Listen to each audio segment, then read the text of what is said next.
Ross Street, Roseau, Pickard, Portsmouth, Marigot, or Grand Bay. Lafayette House Medical Laboratory. My choice, your choice, our choice.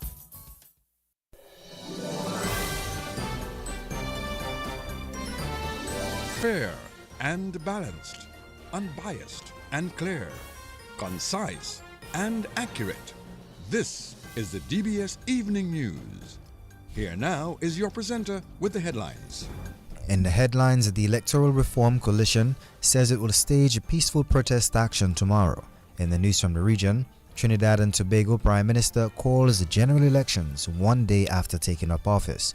Internationally, Russia's president agrees to halt strikes on Ukraine energy targets for 30 days after a call with U.S. President Donald Trump.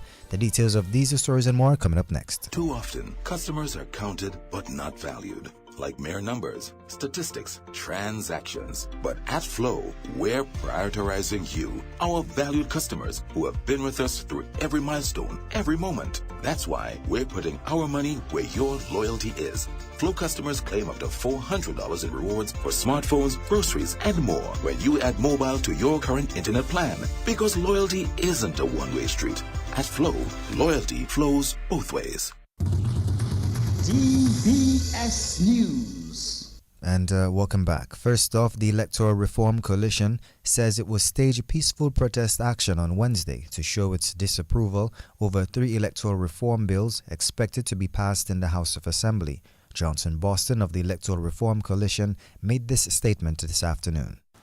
The Electoral Reform Coalition ERC wishes to reassure all citizens, business owners and members of civil society that the planned peaceful assembly and protests outside the Parliament on Wednesday, March 19, 2025 will be conducted in a responsible and orderly manner. This protest is a direct expression of the people's deep concerns and dissatisfaction with the proposed bills on electoral reform that are set to be tabled and enacted into law. As a democratic society, it is our fundamental right to voice our opinions and demand transparency, fairness, and accountability in our electoral system. We stand united in our commitment to advocating for genuine electoral reform that reflects the will of the people and safeguard our democracy. We recognize the importance of maintaining public order and the need to ensure that our message is delivered peacefully and responsibly. The ERC has taken all necessary steps to conduct and ensure that this assembly remains free of violence and disorder. Mr. Boston also spoke to business owners in Roseau. To the business community, we understand the concerns that may arise regarding any public gathering of this nature. We assured you that our intention is not to disrupt economic activities, but rather to exercise our democratic right in a manner that is conducive and respectful. We also call upon the government and security forces to respect the constitutional rights of citizens to assemble peacefully. We trust that the authorities will act with professionalism and restraint, allowing Dominicans to express their concerns without intimidation and undue interference. The ERC invites all citizens to stand in this peaceful demonstration as we collectively call for fair and transparent electoral reform. Our democracy belongs to all of us, and it is our duty to protect it. Johnson Boston of the Electoral Reform Coalition. Meantime, Prime Minister Roosevelt Skerrit says the 3 pieces of legislation to be taken to Parliament tomorrow should be a model for Commonwealth nations. So we believe that the 3 pieces of legislation are people talk about voter ID card and overseas voters and confirmation process. When you read this legislation, it is far-reaching. Read it. People must read it. It is comprehensive. As a matter of fact, that should be used in the rest of the Commonwealth. The legislation we're going to Parliament with should be model legislation. It is comprehensive in nature. And I think the attempts, as you know, the opposition is just shifting the goalposts. The opposition At one point, they want a registration. Another point, they want a confirmation. So it all depends on what the government wants. So if the government says we want this, they don't want it. Though they wanted something originally. You recall that Mr. Linton said in 2016 that the government removed some things in the legislation and then he's satisfied. He's satisfied that it is good legislation. Essentially, that's what he said. And so they keep shifting the goalposts. And it is not fair to put Dominica, but we always knew that the opposition never wanted the electoral reform because it is an easy thing to use against a government that's in office for a long time to say, well, it is still in elections and it doesn't want electoral reform. And here's a government seeking to advance it and you don't want it to happen. You understand? So we're going to go ahead with it. It is very comprehensive in nature, and I think it's going to cure whatever observations people may have had in respect to the need to modernize and reform the electoral process of Dominica. Prime Minister Roosevelt Skerritt. The two top debating schools on island will be decided as the semi-final round of the 2025 Inter-Secondary Schools Debating Competition gets underway tomorrow. The four schools which will participate in the semi-finals are Orion Academy, Portsmouth Secondary, Dominica Grammar School, and Pearchild Secondary School. On Wednesday, March 19th, the Inter-Secondary Schools Debating Competition 2025 installment is going to come to a head at the semi-finals. There'll be two debates on that date.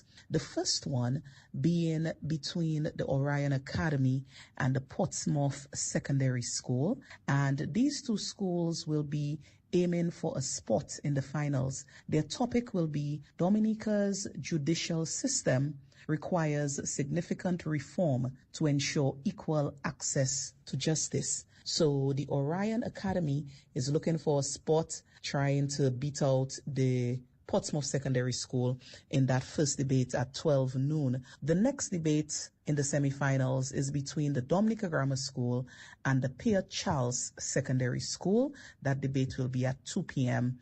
And the topic these schools will be debating is AI-driven platforms should be heavily regulated to protect young people's cognitive ability, creativity, and privacy. So debate on AI, the Dominica Grammar School proposing, the Pierre Charles Secondary School opposing. That moot 2 p.m.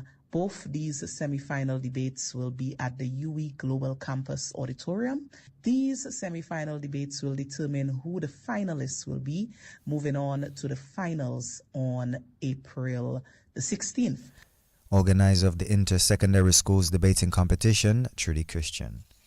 Legislation for the establishment of a medicinal cannabis industry for Dominica could be put in place before the end of this year. This was announced by Prime Minister Roosevelt Skerritt during a press conference on Monday. The issue of the cannabis, of course, the Minister of Finance would have articulated certain policy positions of the government in its efforts to further the country's ability to be part of this growing industry. I believe that there is a conference to be had and there will be discussions on this, and so that we can engage stakeholders on this. There is also a national committee to spearhead those efforts. Obviously, there are a number of issues that this national committee and the consultation must take into consideration, especially in regards to transacting with cannabis byproducts, because as you know, banks are not prepared to engage in this because it is still illegal in many countries across the world. And so this is something that we have to navigate around and to see whether the banking system can come to an appreciation that the byproducts are crucial for health and wellness and so forth. But insofar as putting the legislation in place and so forth, I believe before the end of this year, we will have the legislation in place and a mechanism for certification and licensing and providing of permits, etc., to persons who are interested in the legal production of cannabis for medicinal purposes. Prime Minister Roosevelt Skerritt. The inaugural Dominica Leadership Summit and Nation Builders Awards is set for Goodwill Parish Hall later this week. Life coach and executive director of the Canadian Congress in Toronto, Alex Nihama, is here to facilitate the event. He says the Dominica Leadership Summit is focused on the transformative leadership and awareness of mental health through the movie premiere, The Life Coach. So some of the activities we're here to do, in addition to meet and greet and TV and radio interviews, is a mental health awareness program, which is open, free completely for everybody to come to Goodwill Parish Hall on Thursday, on March 20th.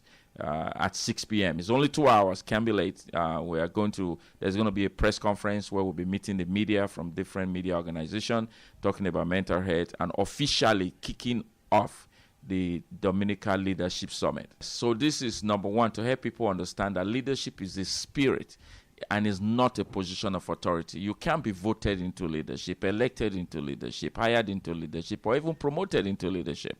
Leadership is what happens based on the position you carry. So as a CEO, as a general manager, you are a general manager. Whether you are a leader or not is for the people to now tell and say, well, are you a leader or you're not a leader based on what you do. People need to understand the differences between leadership and management. That is something that we really want to key into people, to help them to understand that you may not have graduated from school. You may even have one leg or one eye. You may be completely blind, but you can still impact lives if you understand the concept of leadership. He says his team will conduct several activities in Dominica over the next few days. Yeah, so in addition to the mental health awareness program and the media press conference happening on Thursday at 6 p.m. at the Goodwill Parish Hall, on Friday, we're having a special masterclass for just 50 executives. I understand about half of that ticket is gone already, where we are going to help people in higher positions of authority learn how to remove themselves from the weed of things and raise up the next generation of leaders for people to take over and continue the matter. And that's on Friday. It's only 3 hours, Friday morning, 9 to 12 at the Fort Young Hotel, and that is on March 21st. And then on March 22nd, which is the Saturday, is a full day at Goodwill Parish Hall. Breakfast, lunch, everything provided. Like, people will come in and they'll hear different leadership lectures from other people. I'll be giving most of the lectures on the day. It's a certification program. For those who come, they get a certificate, a transformational leadership certificate. At the end of that leadership summit towards the evening, there will be what we call a Nation Builders Award, where we have identified a few key individuals in Dominica to honor. So we've brought awards, 6 awards, to give to 6 prominent individuals in Dominica that almost everybody like this is beyond politics, is bipartisan, is not religion related, it's not spirituality related, it's just related to who are those transformational leaders. They may not have position of authority, but yet they are impacting lives. And that will be on Saturday to conclude the summit. Executive Director of the Canadian Congress in Toronto, Alexi Hammer. The Catholic community in Dominica will host several activities to reaffirm the commitments of Catholics across the island in celebration of the Church's Jubilee year. This year, Catholics around the world are joining in the Jubilee celebration under the theme Pilgrims of Hope. Davis Slater serves as the co-chair of the Liturgy, Spirituality and Prayer Subcommittee of the Jubilee Committee. In June, we are hoping to focus on Christian unity, Jubilee for Christian Unity, and working with our other churches in the diocese to see how we can bring people of God closer together in worship. This event will have a special focus on the creed, on which we as Catholics and many of our other Christian brothers believe in, which is in a sense the essence of what we profess. So a lot of emphasis will be placed on that. But in May, before we go into June, we also will be observing the Jubilee for Families, which would be coordinated by the Family Life Commission of the Diocese. So these are other activities that we can look forward to. Co-chair of the Liturgy, Spirituality and Prayer Subcommittee of the Jubilee Committee, Davis Slater. And on the feature segment of the news, the taxi operator Jonathan Vidal has served the tourism industry for 35 years. He lived in Canada for some time but returned and has been a taxi operator since. Jonathan Vidal of Salisbury is our feature on the DBS Evening News. What brought me into that was I had a small bus, and one day Daniel DJ had tours and he couldn't get a bus, so he asked me to come in, and I took it from there. Before you went into tourism, what were you doing? I went into agriculture when I came back from Canada. And from there I got a dump truck and a small bus, and that's how it went on from there. Before leaving Dominica for Canada, what were you doing at the time? I worked with Bruce Robinson Sylvania Farms Chicken and then agriculture in Salisbury before I left. What has kept you in tourism all these years, 35 odd years? I like the business. You meet different people. It's not a routine. Every day can be different, and I enjoy that. I've been everything in tourism, right? Just meeting the people, working with the drivers. The whole experience has been good for me. I think the important thing is to have your vehicle in good shape. Be ready to meet people who are different from you and learn how to cope with them. And even your own taxi members, you have to learn to live with the different moods, etc. You have seen a lot over 35 years you've been serving, you've seen a lot. How do you compare the early days in your career to what we see now in Dominica? The early days were kind of, they were good. They were kind of chaotic to a certain extent because most of these sites were not really, quote-unquote, up to date. We've improved our sites totally, although we have not made enough effort or have not opened up more sites, right? The sites we have basically have been used over and over again. But apart from that, the volume has increased. We've got a lot more buses. The prices have not really kept up because what we worked for years ago, we work for more money than we're doing now. Your final message to the taxi operators, to anyone listening to you, government of Dominica, anyone listening to you, what would be your final words in this interview? My final words would be basically come into this thing with an open mind. There's no guarantee that you will work. You have to be prepared to be disappointed. And most importantly, whatever you do it to the best of your ability. If there's something that you don't know or somewhere you're falling short, talk to somebody and straighten yourself out. Taxi operator Jonathan Vidal taking us to the end of this evening's featured segment and National Focus. Up next is news from the region and international. Too often, customers are counted but not valued. Like mere numbers, statistics, transactions. But at Flow, we're prioritizing you, our valued customers who have been with us through every milestone, every moment. That's why we're putting our money where your loyalty is. Flow customers claim up to $400 in rewards for smartphones, groceries, and more when you add mobile to your current internet plan. Because loyalty isn't a one-way street. At Flow, loyalty flows both ways. DBS News. And welcome back. Now news from the region. Trinidad and Tobago's Prime Minister, Stuart Young, has advised Her Excellency Christine Kangaloo, the President of the Republic of Trinidad and Tobago, to dissolve Parliament with effect from midnight Tuesday 18th March today 2025 in accordance with Section 68 of the Constitution. The Prime Minister also advised the President that the writs of election for the 2025 general elections in Trinidad and Tobago are to be issued on the 18th day of March 2025 and are to be fixed Friday 4th April 2025 as nomination day and Monday 28th April 2025 as polling day. The Prime Minister's decision to call general elections one day after being sworn in as Trinidad and Tobago's 8th Prime Minister was done yesterday. Internationally, Russia's President Vladimir Putin has agreed to halt strikes on Ukraine energy targets for 30 days after a lengthy phone call with Donald Trump. Ukraine President Volodymyr Zelensky says he supports the energy truce but insists Russia isn't ready to end the war in his first response to the call. The Kremlin says the Russian president set out several conditions for a fuller ceasefire during the 90-minute call, including that any settlement should eliminate the root causes of the crisis. The White House says fresh Ukraine peace talks will also begin in the Middle East immediately. Well, this brings us to the end of this evening's news. Up next is sports. Covering the nation and beyond, DBS Sports Report. Too often, customers are counted but not valued. Like mere numbers, statistics, transactions. But at Flow, we're prioritizing you, our valued customers who have been with us through every milestone, every moment. That's why we're putting our money where your loyalty is. Flow customers claim up to $400 in rewards for smartphones, groceries, and more when you add mobile to your current internet plan. Because loyalty isn't a one-way street. At Flow, loyalty flows both ways. And welcome to your DBS Evening Sports. First, we get into some primary schools of football action with Joseph Fadul.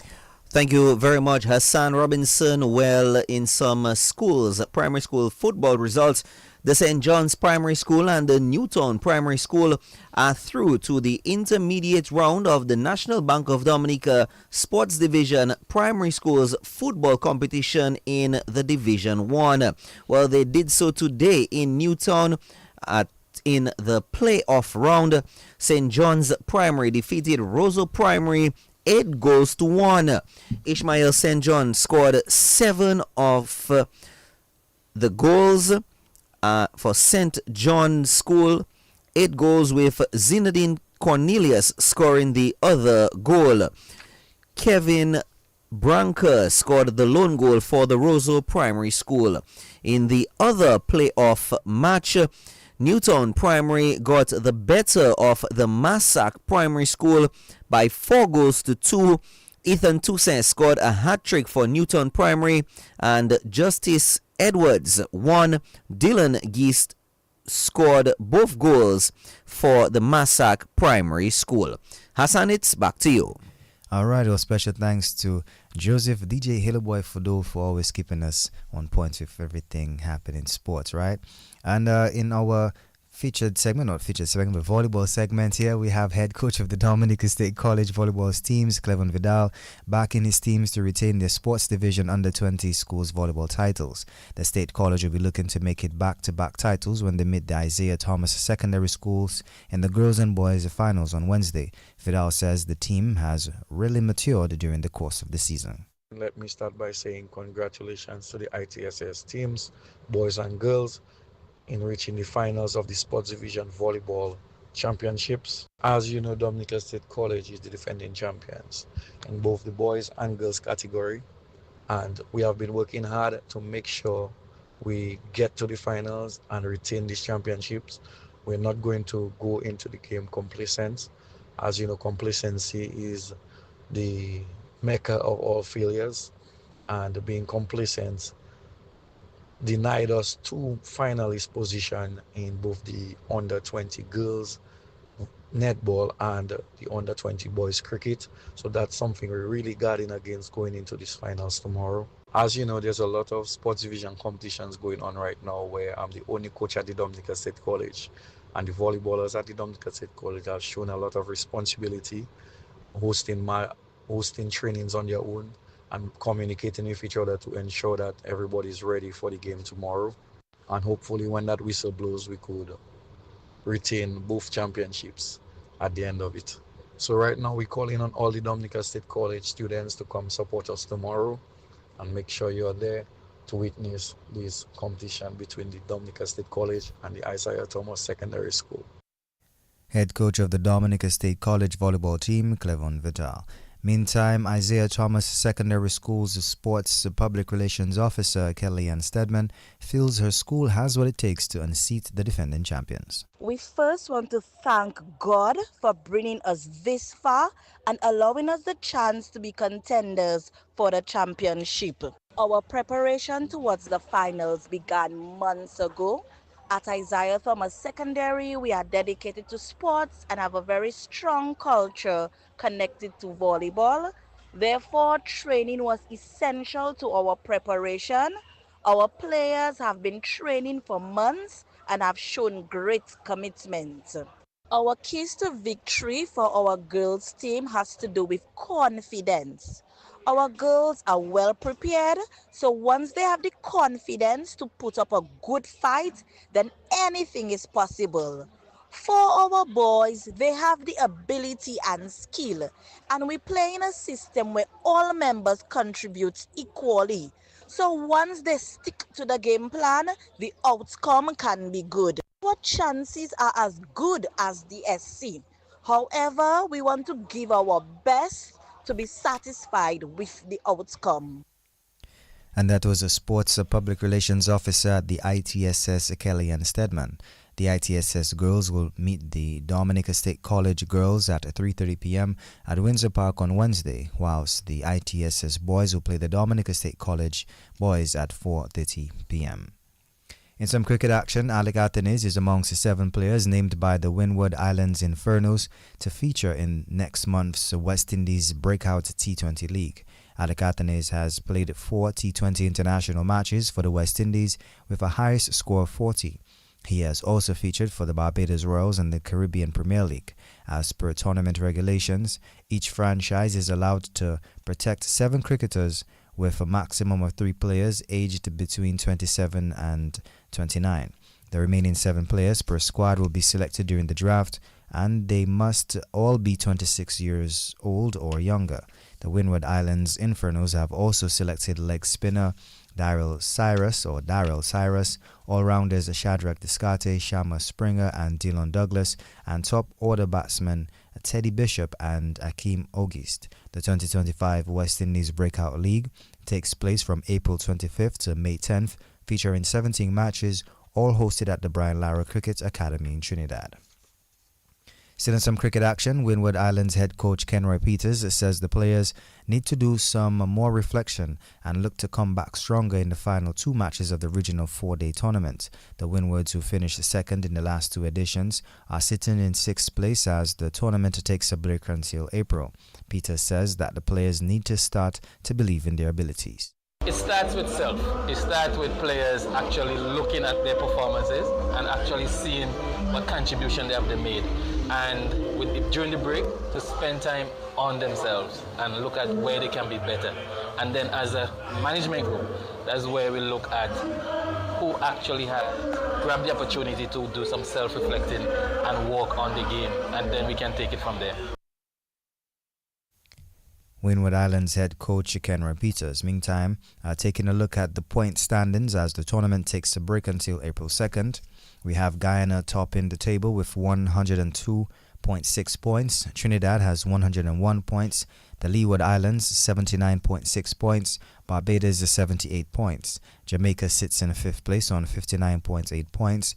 Windwards are 6 on 45.6 points, and the CCC has 26.6 points. The West Indies Academy has 25 points. Trinidad's Jason Mohammed remains the leading run scorer with 519 runs. Barbados' Jonathan Drakes has 416, and Jamaica's John Campbell 402. The Leeward's Jewel Andrew 390, and Joshua De Silva 379. Trinidad's Carey Pear leads the bowling department with 31 wickets. Guyana's Varasami Permal has 26, Joma Warrican and Joshua Bishop 21 wickets each, and Ronaldo Ali Mohammed of Guyana has 20 wickets. Into some boxing action, President of the International Olympic Committee Thomas Bach is confident that boxing will be included in the 2028 Olympic Games. The IOC Executive Board has recommended that boxing be included at the 2028 Games in Los Angeles. The sport was not part of the initial program when it was announced in 2022, but last month, World Boxing was given provisional recognition as the sport's international governing body. The IOC president says the recommendations will still need to be approved by the IOC at this week's session in Greece. I'm very confident that the session will approve it so that all the boxers of the world then have certainty that they can participate in the Olympic Games 2028 if their national federation is recognized by World Boxing. And that was President of the International Olympic Committee Thomas Bach. The IOC has run boxing at the past 2 Olympics after the International Boxing Association was suspended as the sport's world governing body in 2019 over governance, finance, refereeing, and ethical issues. World Boxing was formed in April 2023 and has now seen 84 members across 5 continents, including Dominica. President of the Dominica Boxing Association, Job Joseph, recently said he has no regrets in joining World Boxing and is looking forward to boxing regaining its position at the Olympics. Back to some cricket action as New Zealand has taken a 2-0 lead in their 5-match T20 series with Pakistan after picking up a comfortable 5-wicket win in the second T20 on Tuesday. today. Pakistan batted first and made 135 for 9 in their 15 overs. Salman Aga got 46 and Shadad Khan 26. James Nisham picked up 2 for 26. New Zealand replied with 137 for 5 in 13.1 overs. Tim Seifert got 45. Finn Allen 38. Harris Roth got 2 for 20. In some football action, head coach of the senior men's national football team, Ellington Sabin, is hoping to end the World Cup qualifiers on a strong note. Dominica will play the British Virgin Islands and the Dominican Republic in their 2 remaining games in June. Dominica can no longer qualify for the next phase of the tournament, having suffered losses to Jamaica and Guatemala last year. Coach Sabin is hoping to play a good brand of football to close out their campaign. The national team held its first training session last night. The energy was there. I mean, you can see the guys are ready for football, they're hungry for football, and season is opening this weekend, so you expect them to be fit. I don't expect to have to work on too much fitness of the players.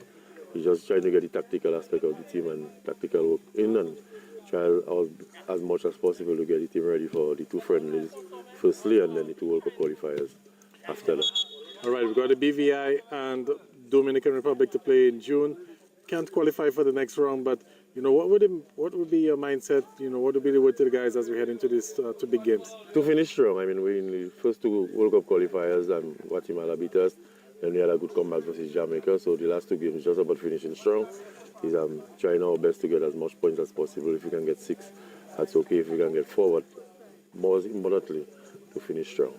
All right, you have some new guys, new faces in a few weeks to prepare. Your overall thoughts as to what you think the new faces are going to bring? It's just to bring youth to the team, just to bring some fresh legs and some fresh players into the team and try and rotate the squad as much as possible. So introduction of the new players is some of them will be ready for the next set of games, some might be ready a little later. It's just about getting them ready for national team football. All right, Coach, finally, a few weeks to prepare. Like you said, we have the qualifiers and we also have some friendlies. Final instructions, what would you want to see from the guys moving forward? Energy, energy in our last set of games. We had energy, just want to see more energy and see the guys take the game to the opponents, not take anything for granted or lie down, just take the game to the opponents and play a faster style of football, which is what we try to introduce tonight, to allow the players to make the opponents uncomfortable on the ball, just as the Dominican Republic made us uncomfortable on the ball. So we try to introduce that style of football to them so that they themselves can make opponents uncomfortable on the ball, so that we can play faster and we can hopefully get points on the ball. Head coach of the senior men's national football team, Ellington Sabin, taking us to the end of this evening's news and sports. A special thanks to the DBS News and Sports team and link personnel, DJ Haterboy. Too often, customers are counted but not valued, like mere numbers, statistics, transactions. But at Flow, we're prioritizing you, our valued customers who have been with us through every milestone, every moment. That's why we're putting our money where your loyalty is. Flow customers claim up to $400 in rewards for smartphones, groceries, and more when you add mobile to your current internet plan. Because loyalty isn't a one-way street. At Flow, loyalty flows both ways. DBS Radio gives you top quality service over any other for live streaming of funerals. Call us today at 448-3282.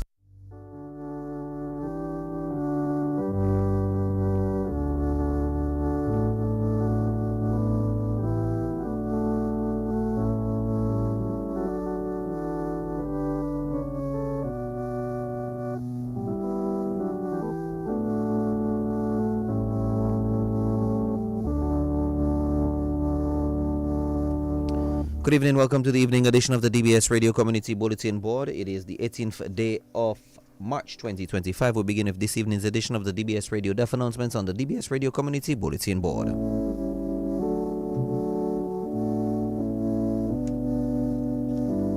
We announce the death of Leonard Oscar, better known as Brody, age 68, of Girardel and Newtown, who resided at Farks Care Facility. He died on Wednesday, the 5th of March at the Dominica China Friendship Hospital.